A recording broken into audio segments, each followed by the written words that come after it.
Heck, screw it, we're talking about it here because I don't actually know when the official announcement is going to be made. I'm recording this video at 2:52 a.m. in the morning. It's Sunday, May 30th on the West Coast, but the news has been dropped by Rick Dhaliwal that the Vancouver Canucks have officially signed Vasily Podkolzin. However, there hasn't actually been an official announcement, but either or, we will have ourselves that announcement made sometime within the next week, according to Dhaliwal specifically. In fact, this isn't even the only report we have gotten, because there was a Russian news website.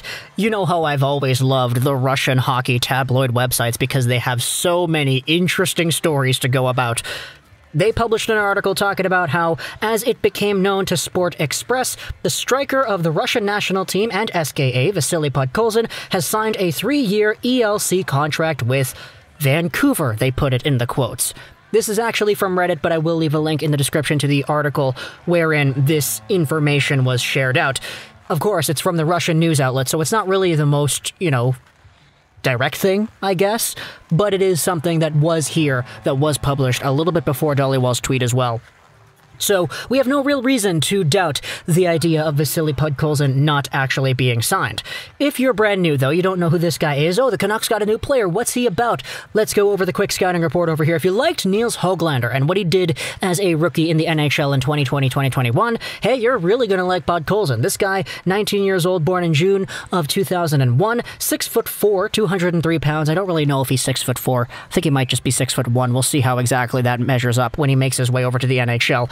But he's a guy, powerful, strong, a right-wing player who was drafted 10th overall by the Vancouver Canucks at the 2019 NHL entry draft. His scouting report was always known as a bulldog, a guy who absolutely hounds on the puck, a warrior out there on the ice, a player whom coaches, teammates, and fans are all going to rally behind. Podkolzin is a complete heart and soul type of guy who had some really good offensive flair in the tournaments that he was playing in before the draft. At the Ivan Hlinka-Gretzky Memorial Tournament, he had himself a performance where he put up 11 points, 8 goals in 5 games, and it was so good that Craig Button went on the program and said that Podkolzin had those similar qualities to Pavel Datsyuk. Now, he was projected to go 3rd overall after that tournament, but that tournament took place about a year before the actual draft, and in his play in the MHL and the KHL and the VHL, which are the Russian hockey leagues, he didn't really produce at the same level, which is why he kind of dropped down draft boards, which is why the Canucks took him at 10th.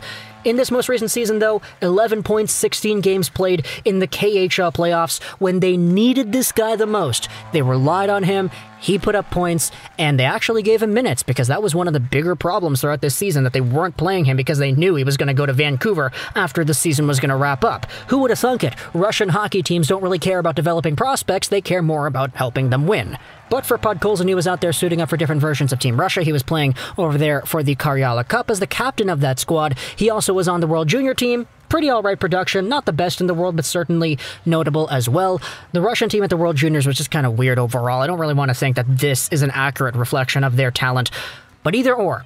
Podkolzin could come in as a minutes-eating third-line right-wing player. If they want to try him in the top 6, be my guest. I'd be really interested to see if Green wants to be that ambitious. Think a mix of Roussel and Mott, but a little bit stronger, a little bit bigger, and a little bit smarter, too.